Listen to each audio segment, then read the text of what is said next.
quasi nessuno sapeva cos'era la progeria. E la storia della ricerca sulla progeria è una storia molto affascinante e interessante proprio per questo, perché siamo riusciti a dimostrare che le cose possono cambiare. Un anno dopo che sono nato io è nato Sam Burns, un ragazzo americano, anche lui affetto da progeria, è nato in una famiglia di medici. Lei era medico, lui era sempre nell'ambito medicina e alla Casa Bianca molto spesso, aveva dei lavori della Casa Bianca. Quando hanno diagnosticato la progeria a Sam, loro sono partiti.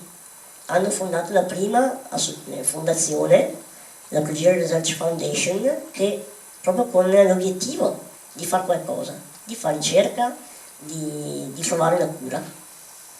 E li abbiamo incontrati nel 2000 e da lì è nata un'amicizia molto profonda e una collaborazione molto profonda.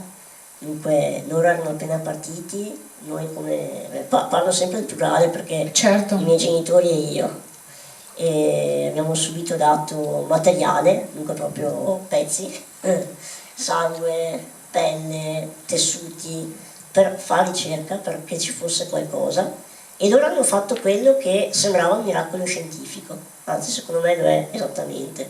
Ci si aspettava di trovare il gene che provoca la progeria nel 2020, loro l'hanno scoperto nel 2003.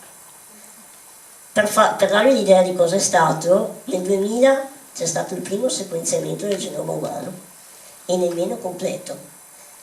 Per sequenziare un genoma ci volevano anni, dunque figurarsi sequenziare tanti pazienti per capire dove fosse la mutazione. Fatalità, un ricercatore italiano che si occupava di questo tipo di malattie ha chiamato questa equipe e ha detto: guardate lì, guardate in quel gene, focalizzatevi solo in quella piccola regione di DNA. Piccola è un eufemismo perché è lunghissima, però era comunque meno di tutto il DNA. Hanno guardato e hanno identificato la progeria grazie a questa soffiata. Hanno scoperto il gene. Nel 2005 dunque abbiamo fondato un'associazione anche noi, come famiglia, proprio per sostenere la ricerca, e nel 2007 già c'era una prima sperimentazione clinica. Quindi tu e la tua famiglia, i tuoi genitori, avete fondato questa associazione. Ripeti bene come si chiama? È l'Associazione Italiana Progeria San Basso ed è attualmente una delle 2 più importanti associazioni al mondo che fanno ricerca sulla progeria.